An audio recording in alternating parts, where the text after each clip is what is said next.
ज़ाहिर है वाज़े तौर पर नज़र आ रहा है हुकूमत, इदारों और अदालत के दरमियान जो फासले इस वक्त पैदा हो गए हैं। लाहौर हाई कोर्ट में कम अज़ कम हुकूमत ने यह ज़रूर किया कि जो जजेस थे उनकी तैनाती का नोटिफिकेशन जारी कर दिया, मगर लाहौर हाई कोर्ट की जज के भी आज तकरीर सामने आई जिसमें उन्होंने भी कहा कि जी एहतराम होगा तो फिर एहतराम मिलेगा। दूसरी तरफ इस्लामाबाद हाई कोर्ट में आप खुद मौजूद थे, अहमद फराद के केस में समाअत हुई, फिर जो मामला था कि जी मीडिया पर कवरेज की पाबंदी, उसमें आपको अदालती मावन मुकर्रर किया, PFU के सेक्रेटरी को किया।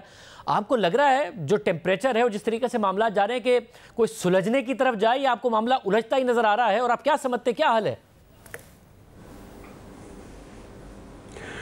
शाहजेब साहब, जो पिछली हेयरिंग थी इस केस की, जो कि पीर के रोज़ हुई थी, आज से 4 दिन पहले, तो उस दिन मुझे टेम्परेचर काफ़ी ज़्यादा नज़र आ रहा था। लेकिन फिर उसमें जो अटॉर्नी जनरल है मंसूर अवान साहब, उन्होंने जो रोल प्ले किया, तो अचानक जो जस्टिस मोहसिन अख्तर कियानी है उनका भी लबो लहजा तब्दील हो गया। और फिर जस्टिस कियानी ने कहा कि क्योंकि आपने वाइट फ्लैग रेज़ कर दिया है, यानी कि सफ़ेद झंडा आपने रेज़ कर दिया है, तो मुझे ऐसा लग रहा है कि शायद आपकी समझदारी की वजह से इदारों के दरमियान जो है वो मामला ठीक हो सकते हैं, तो हम इसको वेलकम करते हैं। और उन्होंने फिर एक बड़ा ही मुनासिब ऑर्डर दिया। उस वक्त जो हमारे समेत जो अहमद फराद की फैमिली थी वो बड़े डेस्परेट थे। हम कह रहे थे जी इतने दिन हो गए हैं, उसको प्रोड्यूस नहीं किया, तो बस कल ही प्रोड्यूस करें। लेकिन जस्टिस कियानी साहब जो हैं, उन्होंने अटॉर्नी जनरल को कहा कि आप बताएं आपको कितना टाइम चाहिए। उन्होंने कहा जी कि मुझे 2 या 3 दिन दे दें। तो इस पर बड़ी बहस हुई कि 2 या 3 दिन दें या ना दें। आखिरकार फिर बहुत बहस के बाद 4 दिन दे दिए, यानी कि आज फ्राइडे का दिन जो है मुकर्रर किया गया कि आज 11 बजे तक अगर आप अहमद फराद को प्रोड्यूस कर दें तो मामला ख़त्म हो जाएगा। और अटॉर्नी जनरल साहब जो हैं, उन्होंने जिस अंदाज से यकीन दहानी करवाई पीर वाले दिन, तो उससे जस्टिस मोहसिन अख्तर कियानी साहब को भी ये लगा, उन्होंने कहा, उनको कैसा लग रहा है कि आप रियासत के बिहाफ पे मुझे एश्योरेंस दे रहे हैं कि हम जुमे तक अहमद फराद को प्रोड्यूस कर देंगे। तो उन्होंने कहा जी मैं रियासत के बिहाफ पे ये आपको यकीन दहानी करवा रहा हूँ। तो जज साहब ने कहा कि अगर फिर खुदा न ख्वास्ता पेश ना हुआ तो उसका मतलब है फेलियर होगा, स्टेट का फेलियर होगा। उन्होंने कहा जी इंशाल्लाह ऐसी बात नहीं आएगी, हो सकता है कि हम उसको जुमे से पहले ही उसको प्रोड्यूस कर दें। तो हमारा ये ख्याल था कि ज़्यादा से ज़्यादा 2 या 3 दिन में उसको पेश कर देंगे, मामला ख़त्म हो जाएगा। कोई भी ये नहीं चाह रहा था कि मामला जो है वो मज़ीद लटके। लेकिन बिल्कुल बियॉन्ड आवर एक्सपेक्टेशंस, हमारी तवक्कुआत के ख़िलाफ़ अटॉर्नी जनरल साहब ने जो उस दिन वाइट फ्लैग रेज़ किया, उसके बाद जो वज़ीर कानून है आज़म नज़ीर तारड़ साहब, उन्होंने एक बहुत सख्त तकरीर कर दी। और फिर ऐसा लग रहा था कि जो रियासत के जो मुख्तलिफ इदारे हैं उनके दरमियान कोई कोऑर्डिनेशन नहीं है या उनकी पॉलिसी मुख्तलिफ है। क्योंकि अटॉर्नी जनरल साहब जो हैं वो अगर एक कॉन्स्टिट्यूशनल फोरम पे अदालत में खड़े होकर यकीन दहानी करवा रहे हैं जनाब कि मैं आपको यकीन करवाता हूँ स्टेट के बिहाफ पे कि जुमे से पहले तक बंदा वापस आ जाएगा, इसका मतलब है कि उनको किसी ने यकीन दहानी करवाई थी। तो आज जब वो दोबारा कोर्ट में आए और जस्टिस मोहसिन अख्तर कियानी ने पूछा कि जनाब कहाँ है अहमद फराद, तो उन्होंने कहा सर आई एम सॉरी वो, लेकिन मैं अभी भी पुरुमीद हूँ। तो हमारा ये ख्याल था कि आज जो जज साहब हैं वो काफ़ी गुस्से में आ जाएंगे, लेकिन वो गुस्से में नहीं आए और उन्होंने कहा कि ठीक है, ऐसा लग रहा है कि आपने पूरी कोशिश की लेकिन आपकी कोशिश कामयाब नहीं हुई। वैसे अगर ये अब मैं कोट कर रहा हूँ जज साहब को, क्योंकि ये बड़ी इंपॉर्टेंट बात है, उन्होंने कहा कि अगर आज आप बंदा पेश कर देते तो मामला आज यहीं पे ख़त्म हो जाता, लेकिन अब ये मामला जो है ये अहमद फरहाद की बाजियाबी का नहीं है, अब ये मामला पूरी पाकिस्तानी कौम की बाजियाबी का है। तो अब आप छोड़ दें, पेश करते हैं बंदा, नहीं करते उसको छोड़ दें। अब हम इस केस में एक ऐसा फैसला लिखेंगे कि पाकिस्तान भर में जो लापता अफराद का मामला है उसको हम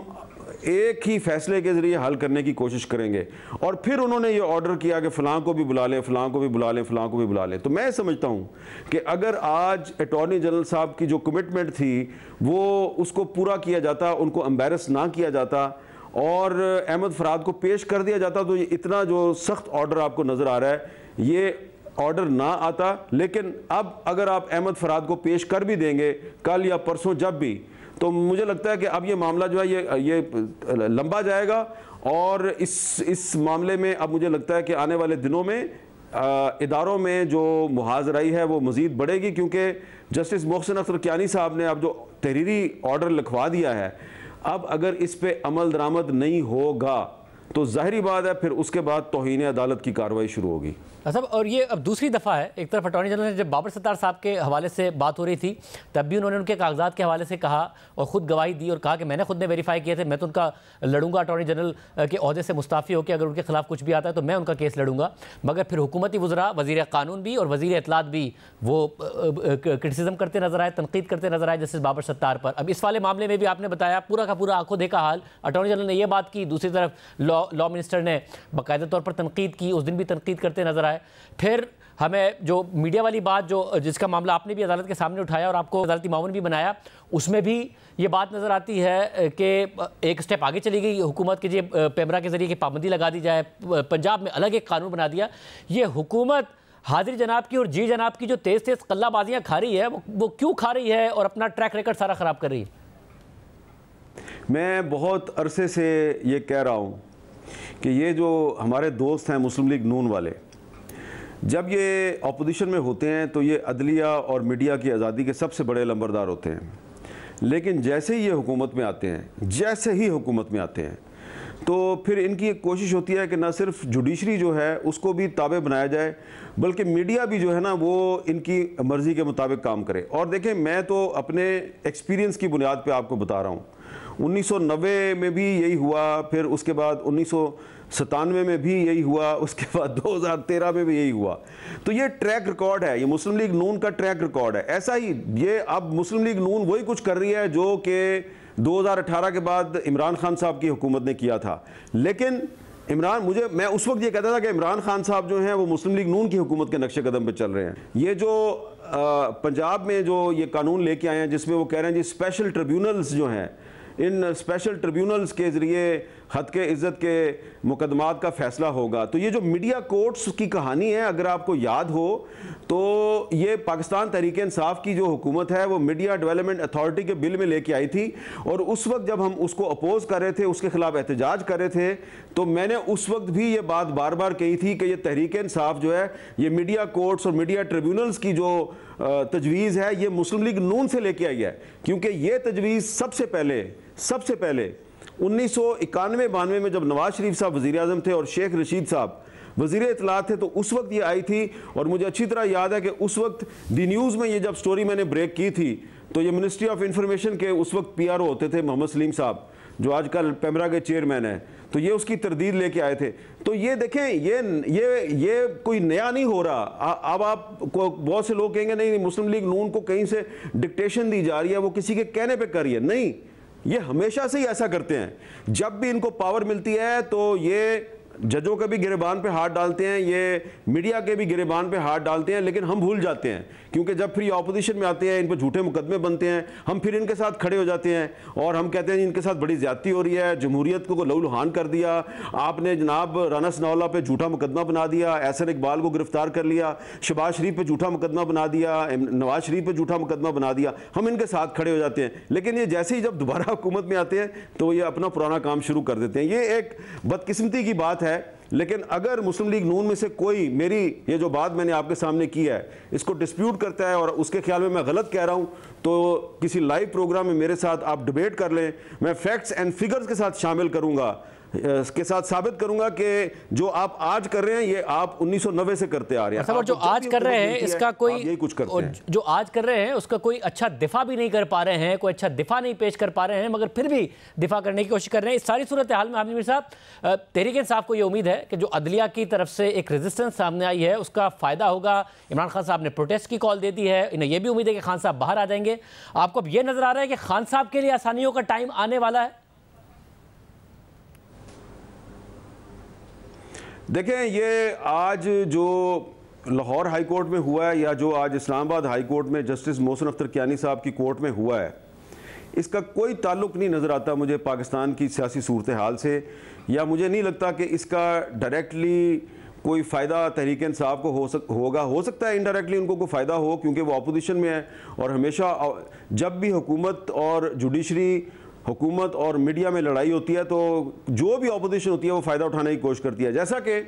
आपको याद है कि जब इमरान खान साहब प्राइम मिनिस्टर थे और इसी तरह मीडिया डेवलपमेंट अथॉरिटी का बिल जो है वो हम पर इम्पोज करने की कोशिश की गई, तो शहबाज शरीफ साहब, मरियम नवाज साहिबा, ये सारे जो हैं हमारे साथ खड़े थे। बिलावल साहब हमारे साथ खड़े थे, हमारे मुजाहरों में आते थे, हमारी कॉन्फ्रेंसों में आते थे, आगे कहते थे जी नहीं हम आपके साथ हैं। तो वही अब काम जो है वो तहरीक इंसाफ कर रही है, वो कह रही है जी कि जो आपके साथ ज्यादती हो रही है हम आपके साथ खड़े हैं। लेकिन मुझे नहीं लगता कि इसका बराह रास्त कोई ताल्लुक है तहरीक इंसाफ के साथ, क्योंकि अगर जस्टिस मोहसिन अख्तर कियानी साहब जो हैं, ये जो केस में उन्होंने आज एक ऑर्डर जारी किया है, इसमें वो इस अपने केस को लॉजिकल कंक्लूजन की तरफ लेके जाते हैं, तो मुझे लगता है कि जो भी आने वाली हुकूमत होगी अगर वो आइन और कानून पे नहीं चलेगी तो उसके लिए प्रॉब्लम होगा, ख्वाह वो हुकूमत मुस्लिम लीग नून की हो या पीपल्स पार्टी की हो या पीटीआई की हो। तो मुझे लगता है कि ये अब पाकिस्तान की जो पॉलिटिकल पार्टीज़ हैं उनको अब अपना अपना